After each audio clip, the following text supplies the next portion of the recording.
Tayo kay, ano ngayon, kay Sir John, bumili sa atin nung Fiesta na 2012. Ito yung Fiesta niya. Kailan pa sir? 1 week na? 2 weeks? 1 week po. 1 week na.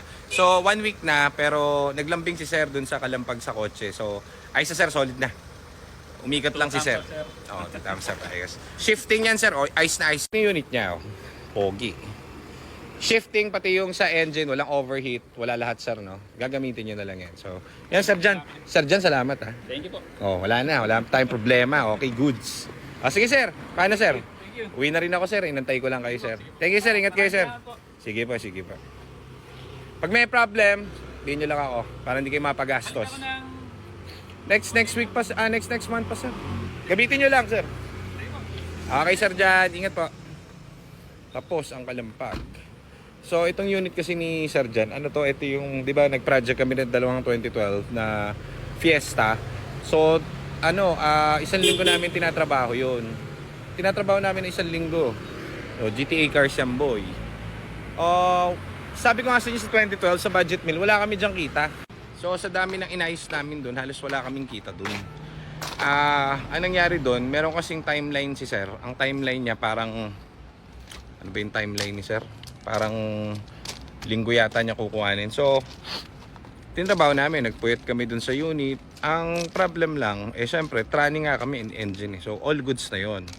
Ngayon, ang nangyari dun, goods na, okay na, walang problema. Kasi okay na yung transmission, napalitan na namin lahat. Ship park and everything, TCM and everything, all goods. Tumawag si Sir after 3 days, sabi niya, ba't gano'n may kalampag? Tataka kami, lahat ng shocks nun, solid. Ngayon, sabi ko, sige nga sir, ikot nyo nga dito, titignan natin. Pero shifting daw, engine, transmission, wala raw ka-problema, solid daw yung unit. Upon checking dito, sabi ng mga mechanic natin, lahat daw ng gulong is nakaluwag. So sabi ko sir, hindi naman to careful lang kung saan yung pinapark. Kasi yung mga lug nuts nakaluwag lahat, tapos yung isa nawala, sabi nung ating head mechanic. So hindi naman sila magkakamali dun dahil kabisado nila yung unit na yun. And nauwi namin yon from Batangas to Manila. Ako mismo yung nag-drive noon. So, alam ko wala talagang kalampag yun. So, yun lang yung problema niya. Hindi... Sabi kasi nung namin, nung gumagawa, pwedeng yung tawag dun? Pwedeng no? Ano sabi ko, Edwin? Niluwagan. Yung mga lug nuts siguro, kunwari, may galit sa yung kapitbahay mo, niluwagan yung lug nuts.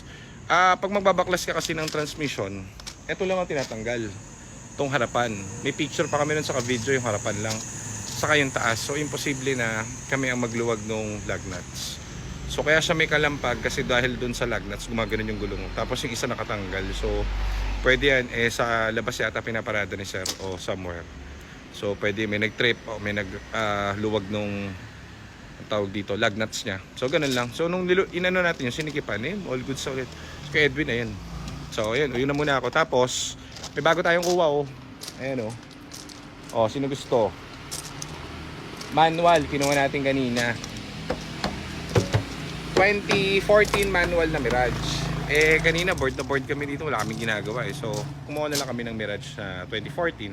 Complete papers. Issue niya lang is 2 years pa so yung registro. Hindi naman natin malalakad ngayon dahil it's Holy Week. So kung trip nyo, pwede nyo kuhanin to or imay na 195k lang. 195 lang to. Kapauna na lang kayo. 195. Para lang, wala lang. Ginagawa lang. 195.